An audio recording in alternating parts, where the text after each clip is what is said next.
કારણ કે આ ભાવ હોય એ આવી કે અને કદાચ દાદાના અવસરમાં કોઈનેથી નથી આવવાનું તોય મારો ઠાકર એવું કહે છે કે કાને શબ્દો પડ્યા હશે અને સાચી નાભી છે અને એમની કગર છે કે દાદા અમારે આવું હતું પણ આવા વાતાવરણ ને પાણી ચારે બધે ભરાણું છે અમે નથી પહોંચ્યા. મારો ઠાકર એવું કહે છે કે 25 દાડો થાય જો હું તને ભેગો થવા ના આવું તો હું ગંગા એટલે સાચવા છે કાયમ મારો ઠાકર સાચો છે.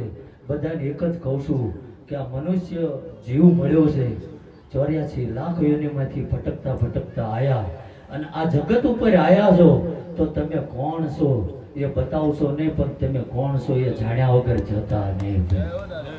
આ જીવનનો ઉદ્દેશ્ય છે. એટલે હવને મારો ઠાકર એવું જ કહેશે કે સારું થશે જે જેવો ભાવ જેની જેવી લાગણી. હું તો ભાવનો ભૂખ્યો ધર્મ છું અને જે કઈ